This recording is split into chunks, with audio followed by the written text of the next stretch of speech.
How you doing there? Welcome back to Babylon Talmud. Today we're studying Daf Ayin, Daf 70 of Masechta BavaKama. Friends, yo friends, yo friends. Yochevah, so remember, 1 week from today, Daf Ayin Zayin, vacation day. What's everybody doing? Everybody make plans? Everybody make plans? Alright, we're going to start on Daf Ayin Amud Aleph, top line of the Daf. Here goes everything. What time is it? 8 in the morning. The power wash is already power washed, so hopefully they'll leave us alone. And so hopefully we'll just have a nice, clean, quiet, noise-canceling headphone Daf. I'm going to look hasvin an orchsa metatle ho ho. Power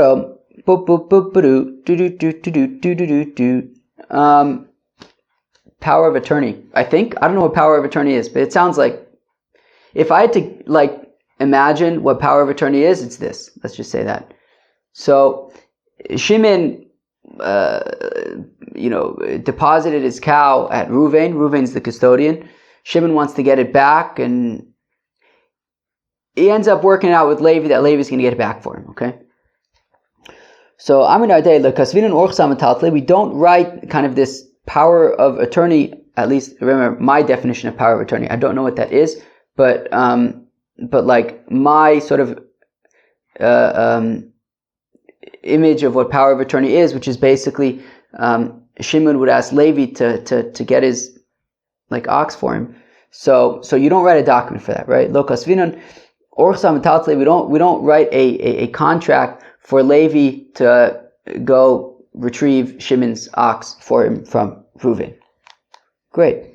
Shtickle BavaKama, but nothing too crazy. Amar Vashi says, Meimar, my taima, how come? So Meimar says, sorry, Mom. Mishum de Rabbi Yechanan, because Rabbi Yechanan, Gazav lo nisyaishu abaylim, shneim einon yichon lahakdish. That Rabbi Yechanan had said that if Shimon steals an ox from Reuven, neither one of them can be makdish that ox. Shimon obviously cannot be makdish the ox because it isn't his. Remember, I didn't say this, I think, but assuming that Reuven still intends to get it back. He has not given up hope. He still intends to get it back. So Shimon cannot be makdish the animal because it is not his. And Reuven cannot be makdish the ox because it's not in his domain, and therefore here as well, Shimon cannot write a contract for Levi to collect his ox from Reuven, since Shimon is not currently in possession of the ox. To those who say that we do not write this power of attorney document so long as Reuven has denied having the ox, right? Meaning, if Shimon is trying to work out with Levi, I want you to go collect my ox from Reuven, and Reuven's like, I don't know what you're talking about. So then we don't write a document, because it seems like we're writing a document on something that is potentially untrue. Time of the kafir. So the reason why we don't write this document is because Reuven's denying that he has the ox. Because it looks like a false document, a fake document. Avo, lo kafir, but if Reuven doesn't deny it, kozvinon, we can write this document, right? If Reuven doesn't deny that he has the ox, and now Shimon needs to go and collect it from him, and he doesn't want to deal with it, so he has Levi do it for him, you can write a document for that. The Nadayan say, there's kind of a power of attorney document that does not say, Zil don, Levi, you go to Bezdin, Uzchi, and if you win, you can keep the rewards. So long as there isn't written in that Levi, take it for yourself, then it's irrelevant. We need my time outcome because so long as the document does not specify that Levi has an interest in retrieving the ox, because then he will keep it, right? So Reuven will say to Levi otherwise, get lost. You have nothing to do with this. Right? Meaning Levi shows up at Reuven's house and says, I want to get Shimon's ox. You know what Reuven says to Levi? Who are you? I don't know who you are. Shimon wants his ox, let Shimon get it. But once Levi has a document that says that Shimon wrote to him. Levi has a document that Shimon wrote to him that if you can collect the ox, you can keep it. Well, what do you mean? Who am I? I'm the guy who wants to get that ox. If I get it, it's mine. I certainly have an interest here. I certainly have what to talk about. What if the document says that if Levi succeeds in retrieving it from Reuven, he can get half of it, or a third of it, or a quarter of it? So since Reuven, is going to have to deal with Levi with regard to the half that belongs to him, so he also deals with him with regard to all of it. Meaning, even if Levi only will be able to collect half of it, still that would be enough for sort of him to be able to collect it from Reuven, and Reuven would not be able to say, "Who are you?" Amar Meimer says, "Ameimar itofas lo mafkinan mine." Now back to the scenario where Levi, it's written in the contract that if he gets the ox, he keeps it. So if Levi goes and chops it from Reuven, he keeps it. Shimon can't take it from him. Nobody can take it from him. Rav Ashi Omer came the kozvele called him ani min dino kabilis olai shliach shavya. Whereas Rav Ashi says, well, since the document says that Shimon is going to be responsible to pay for all of Levi's expenses, so therefore clearly, why would, meaning if the document says that Levi is going to keep the ox, and also Shimon is paying for all of Levi's expenses, so it makes no sense to say that Shimon has no part in this ox, right? How can it be that Levi's just keeping it entirely and Shimon's going to pay for his expenses? Well, why would Shimon do that? So rather it means that they are partners in it. Okay, fine. Where am I? So no, wait, what? Where am I? No. He made him a messenger to get it for, right? Meaning, since Shimon is paying for all the expenses, he just merely made Levi a messenger to retrieve it, and I believe then Levi would not necessarily be able to keep to keep the cow. The Omar, those who say shutfa shavia, that they become partners, 50% partners. What's the difference? Le mitvas palga. Well, if he I guess takes half of it or has access to half of it, versus meaning if you say that Shimon just made Levi a messenger, then I think Levi wouldn't necessarily have any access to it because he's just a messenger of Shimon. But if they're partners, then he would have access to half of it. I think that's pshat. And the halacha is that Shimon's making Levi a messenger, not a partner. All right, what do you want me to tell you? I got super technical at the end. Okay. I guess it is important though, in terms of like power of attorney and like how that deal works, but okay. That's pretty interesting.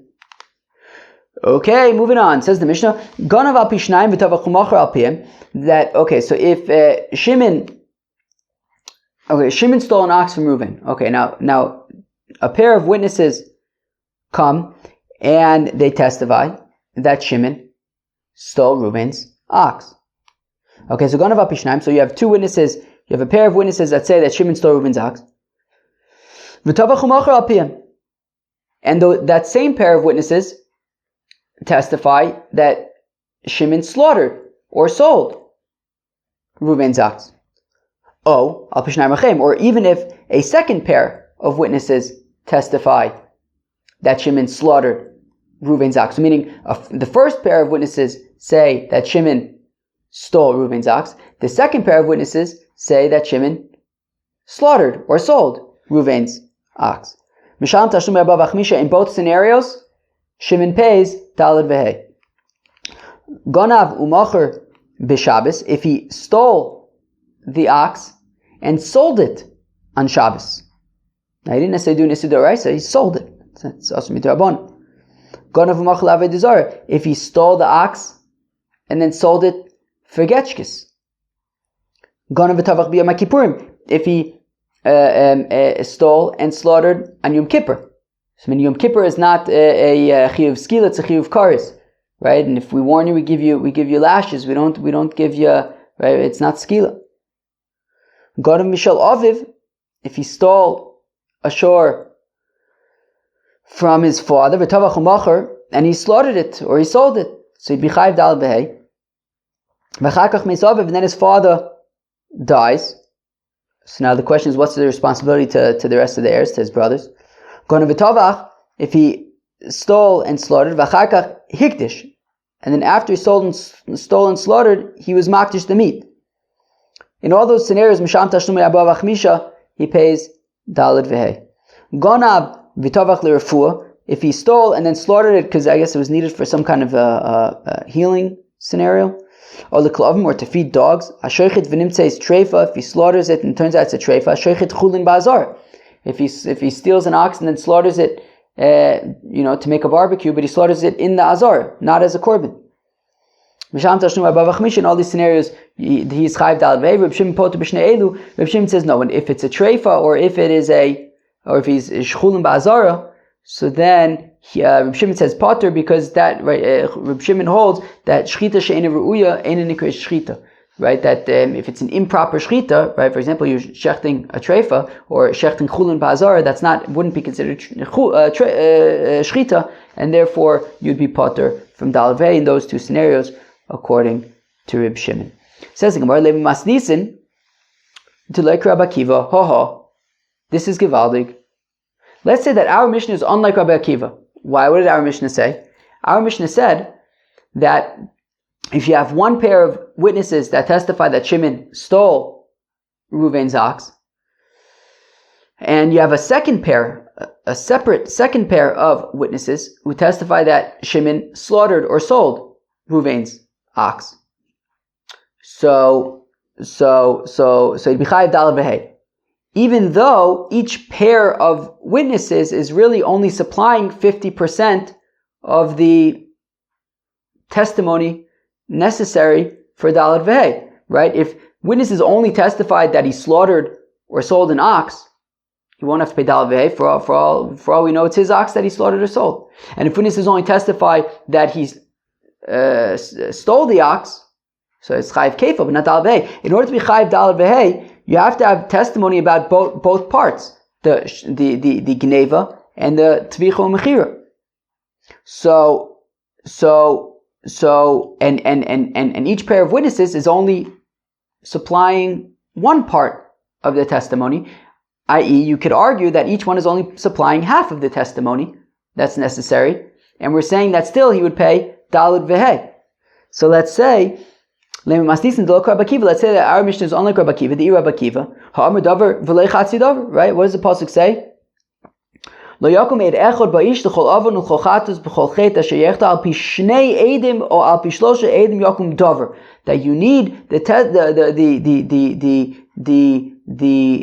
the witnesses to testify about a full thing, not about a half thing. And we want to argue that in this scenario, each the witnesses, each pair of witnesses are only testifying about half about half of what we need in order to pay daled v'hei.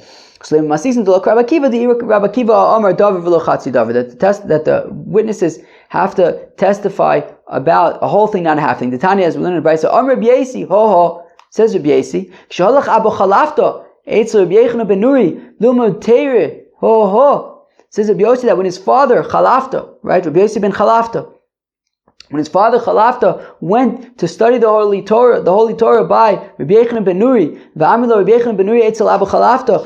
Some say it was Taka Fakert that Rabbi Yechon ben Nuri went to study by Rabbi Yossi's father Chalafta. Omar lo, I don't know. One of them said to the other, I don't know who's talking to who.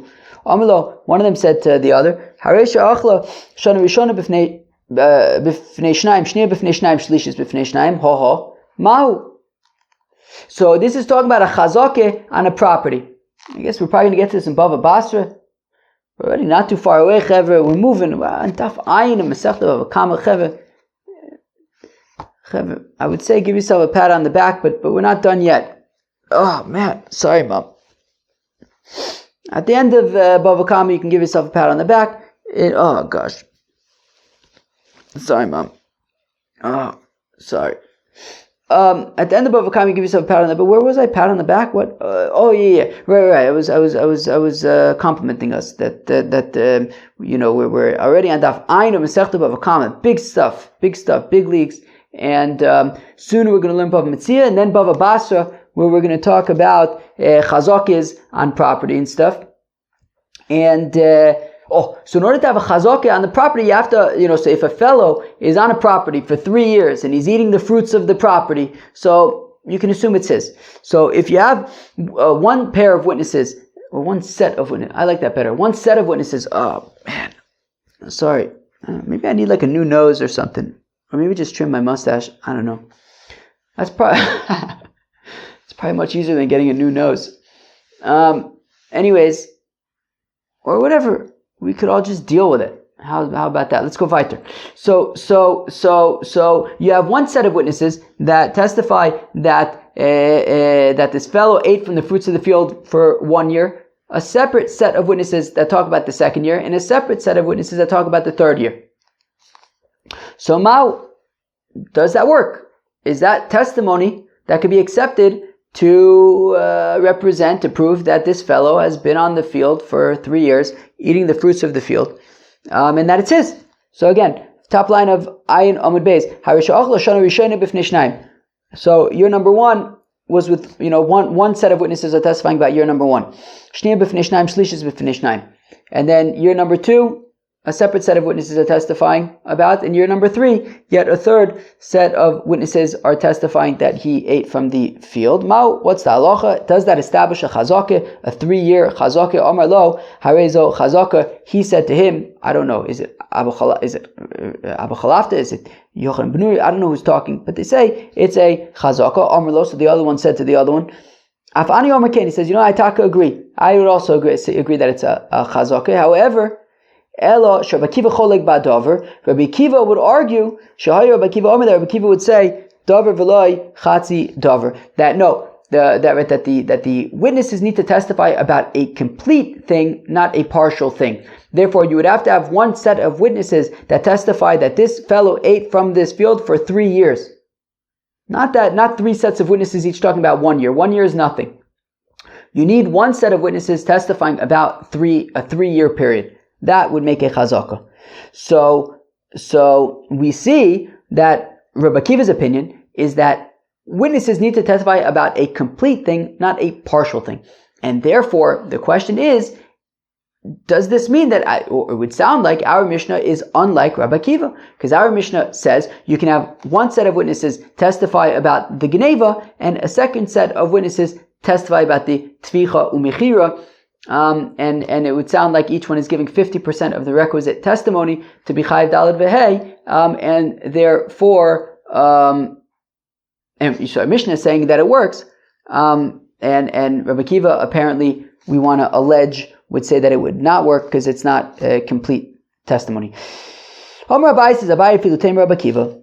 You can even say that our Mishnah is like Rabbi Akiva because Milomod Rabbi Akiva. Does Rabbi Akiva not agree? B'shnaim Om Kidesh, V'shnaim Om Baal, that if you have one set of witnesses says that this fella was Mikudesha, she's an Eshes Ish, and you have a second set of witnesses who testify that she had an affair, that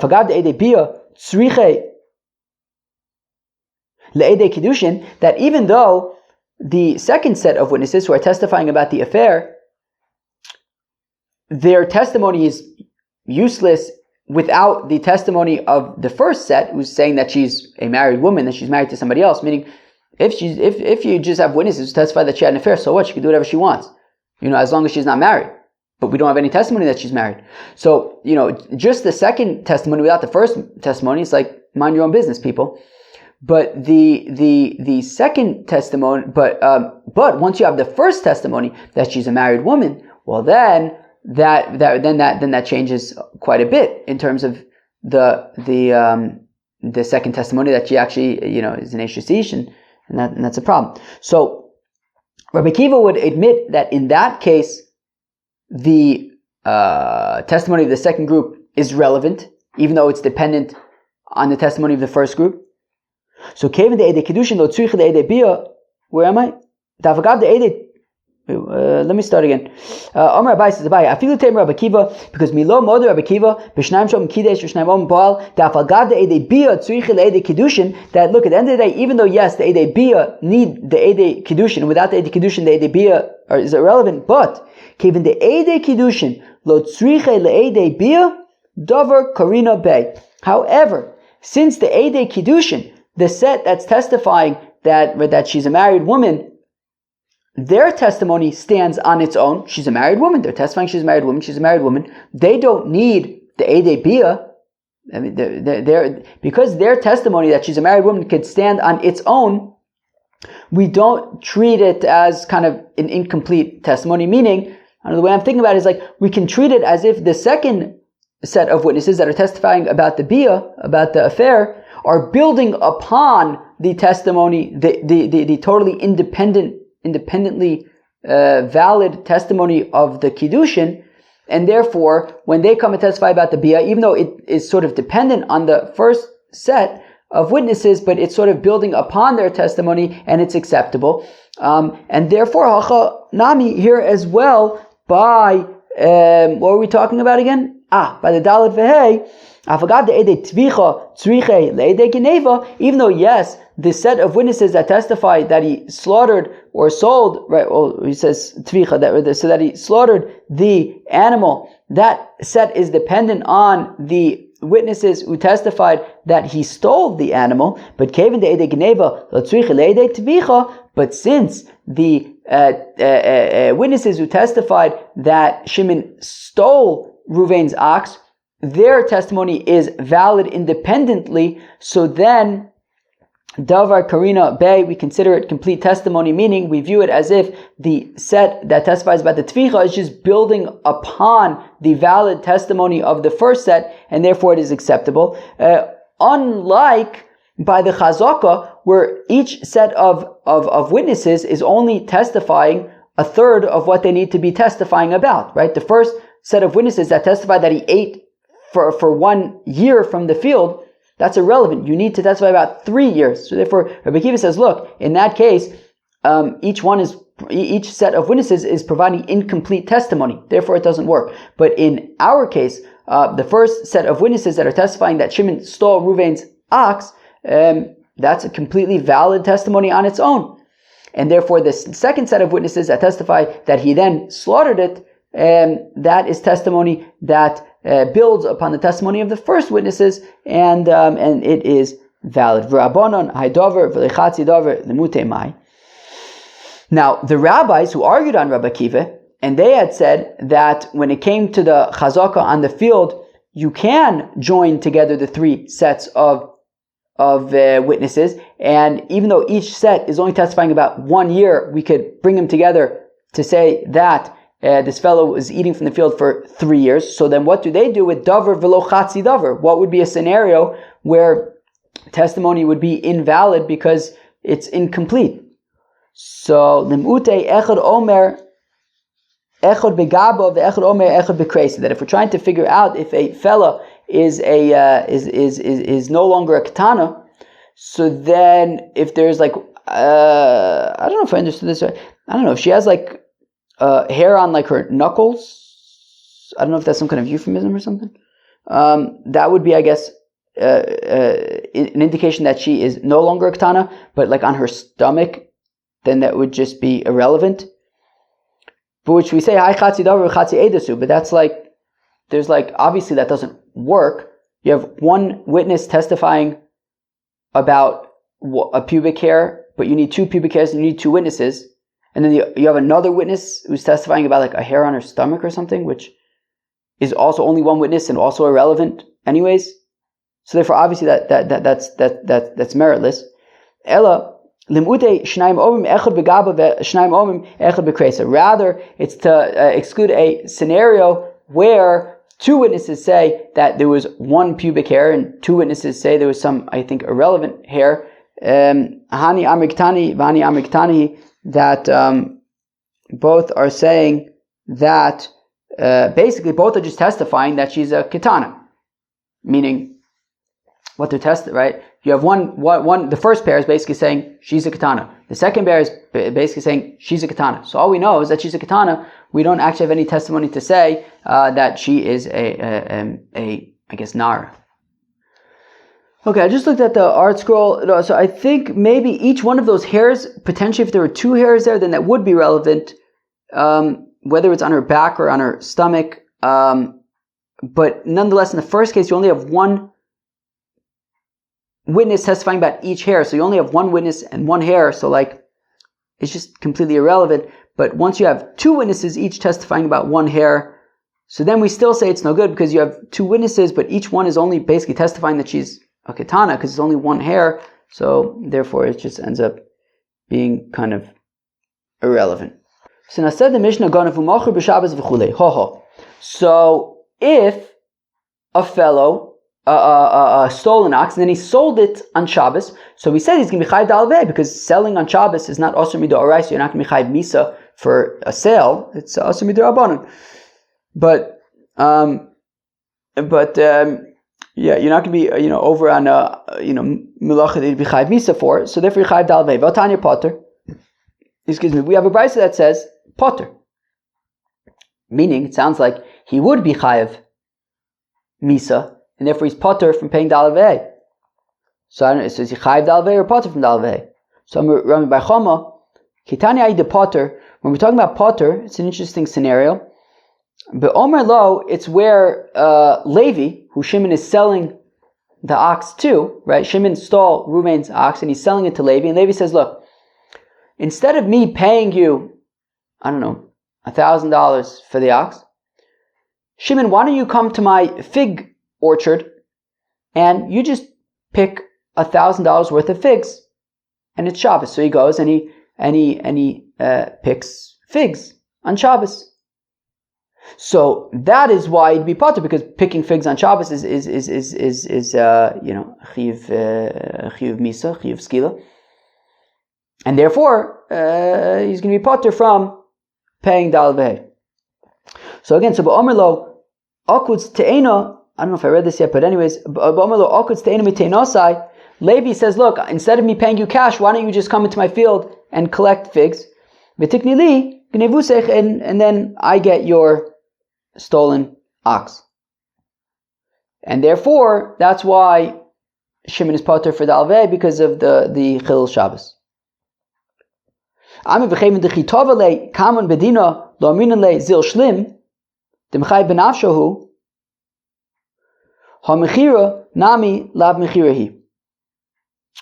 The thing is, if Levi would then take Shimon to court and say, Shimon, I need you to either give me that ox or give me back my figs, Levi's taking to Shimon to court. Well, Levi's taking Shimon to court and saying, either give me, right, I need you to either now give me that ox or give me back my figs.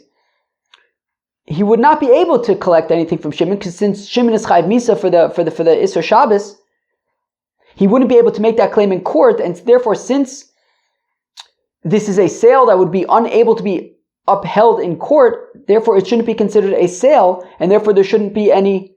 Therefore, there isn't any kind of mechira to speak of. So again, right? So let's start from the beginning. Vatanya Potter.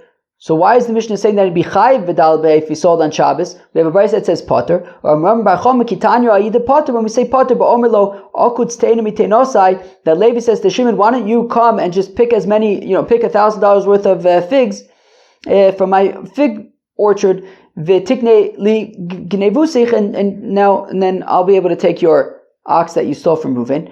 Amri, they say, yeah, but v'cheven dechitova le kamen bedina. If Levi, right, if Shimon were to not give Levi the ox, and Levi would then come to Bezdin, lo amrinan le, we would not say to Shimon, zil shlim, you need to go either give Levi the ox or give him back his figs, de mechayiv benafsher, since he's chayiv misa for the picking figs on Shabbos. Who? So let's say, therefore, that since this is a sale that cannot be upheld in Bezdin, it's not actually a sale. If it's not actually a sale, then there's no dalvei to speak of. So Elamra Pape, rather says Rav Pape, Be'omer lo, that Levi says to Shimon, Zrok gnevusech lichatzeri, throw the cow into my chotzer, v'tikni li gnevusech, and then now it will be mine. Okay, that all right. And I think Rashi says that then I'll pay you for it. Right? What does Rashi say? B'Shabbos v'ani atein loch mos, and I'll pay you for it. So rather, says Rav Papa, the scenario is that Levi says to Shimon, throw it. I mean, a cow would probably be hard to throw, but let's say, I guess it's something else that he stole, a smaller thing, but whatever it is. So Levi says to Shimon, it's Shabbos, and Levi says to Shimon, throw it into my chotzer, and I'll be kona it by, when it lands in my chotzer, and then I'll pay you for it. So that's a mechira, it's a sale, but also because Shimon is throwing it into his chotzer, it's a tzor merishus l'rishus, right? He's throwing it from rishus harabim into rishus hayachid. So if he's chayiv misa for that, and he's potter from dal v'hei. So Kiman, who's this like? Rabbi Akiva de Omar klutak mishu nocha damya. So this sounds like Rabbi Akiva, who says klutak mishu nocha damya. Do you remember the discussion of klutak mishu nocha damya from Masechta Shabbos a long time ago? Klutak mishu nocha damya means that once it gets into the airspace, it's like it landed there. So meaning, if Shimon is throwing the object into Levi's chotzer, the second it enters Levi's chotzer, it's considered like it landed in Levi's chotzer, and therefore immediately he will be chayiv for otzah merishus l'rishus, from throwing it from rishus rabim to rishus hayachid.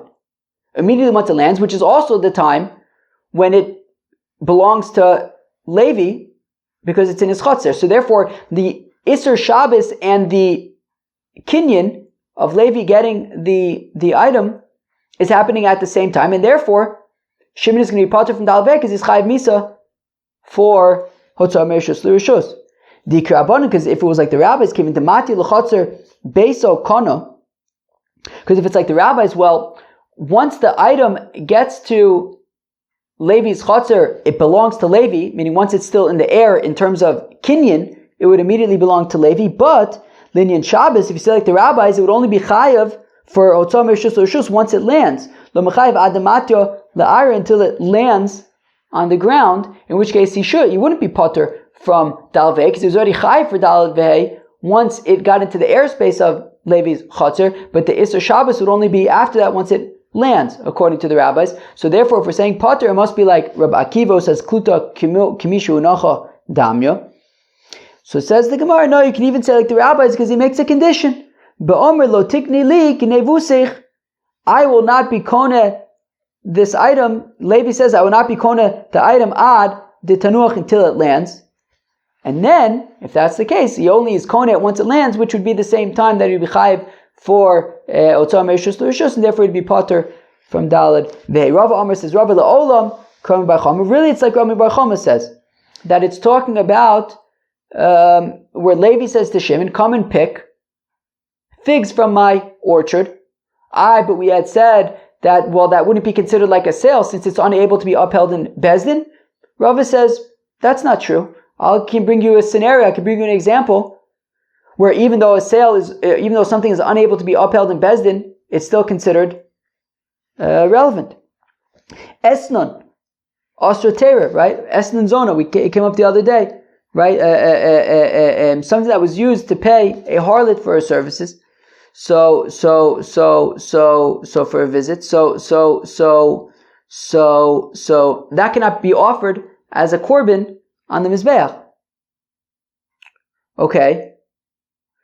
So now, afilu ba'al imo, even if a son had slept with his mother and then gave her payment, like a sheep or something, v'itavale kaman bedino, and if she would take him to court and say, hey, you didn't pay me the sheep, mi'aminan kum havla esnon, we wouldn't say to him, you need to pay your mother for her esnan zona. That's like an inappropriate relationship.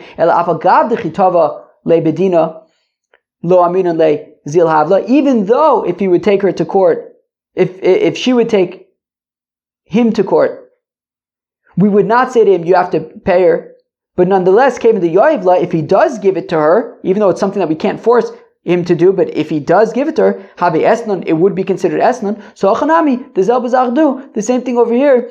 Avagad the inyan tashlumin, even though yes, in terms of payment in court, itova bedino kamon, if Levi would take Shimon to court, lo amrinon leizil shlim, we would not say to Shimon you have to pay Levi since he's chayiv misa, but afilochi, even so, came to kamakli le, but if he does make this sale, avi mechira, it would be considered a mechira, and he would be chayiv. Well, theoretically there would be daled, but we say he's potter because he's chayiv misa, so it would be considered a valid sale. Friends, that was the ayin of Masechta BavaKama. We talked about a whole bunch of stuff over here, power of attorneys, which was an interesting sugya, and then we started getting into different scenarios of daled v'hei. We had an interesting sugya about dover v'lo chatzi dover, and what exactly it means. Rabbi Akiva's opinion that you can't have half of a testimony, and what scenarios does that apply? And then we talked about selling on Shabbos, whereas the Mishnah said you'd be chayiv for daled v'hei, but we had scenarios where you'd be potter from daled v'hei. What exactly would be those scenarios? We got into things like kluta k'mishu nachadamya. Wow, not such a big daf, but a lot of important things on there. So that was daf ayin of Masechta BavaKama. Hope you enjoyed. Peace out.